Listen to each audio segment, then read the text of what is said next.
This is Anim curves explained in simple words. I learned Anim curves myself because there wasn't many good videos, but now that I understand it, here's it in simple words. Anim curves is a modifier, and what are modifiers? They basically control your setting to move the way you want it to move. So for example, like a shake setting on this will shake this modifier. So let's explain what Anim curves is. Anim curves, it looks at the duration of your clip. So for example, if I were to make this really long, animates everything in, so like that. But if you were to make it smaller, it does this. So it looks at the duration of your clip. If you hit mirror, it goes backwards. So now, it zooms in and then it zooms out. Let me explain to you the controls. You can put the easing over here, and you see there's a bunch of pre-made stuff. So if you have a bounce, it will bounce it. Wait, I'm gonna do this. You can see it. The scale controls your end scale. So if this is your end scale, it considers. So now you see we have a nice little bounce animation, and then it bounces out. It bounces in, bounces out.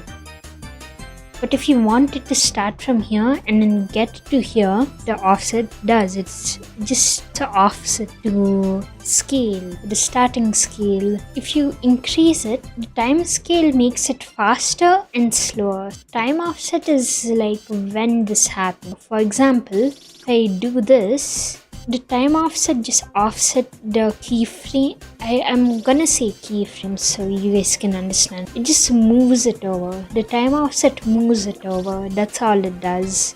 Time scale makes it faster or slower. Let's talk about the curves. You might see all this and get a lot more like, oh my gosh, what's happening? This is crazy. Why is there so many words I don't understand? Okay? None has no easings. Let's do expo.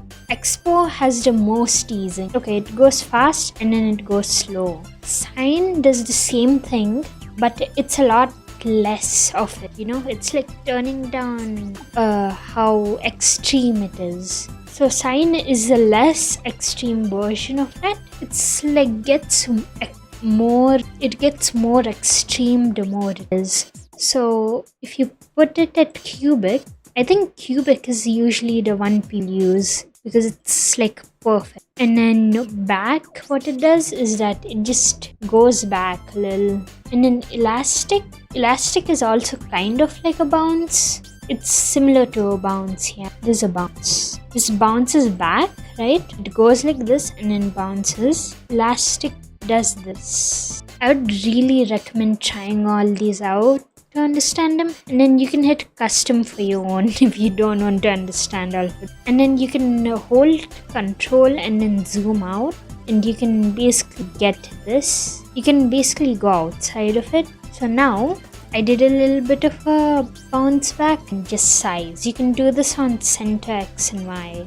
If you want to put this on center X and Y, you're gonna have to put it with the XY part, and then I'm gonna unkeyframe this. The X is going this way, so I want to anim curves that. So now, as you can see, it's going from 0 to 1, and then you can add bounce to it. I don't actually want this to go to 1. I want this to go to 0.5. So you see, now it slides into 0.5, and this is way too slow for me.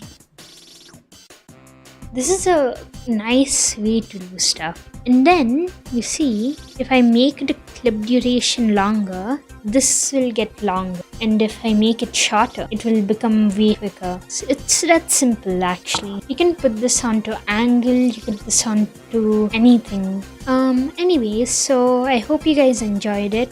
Peace.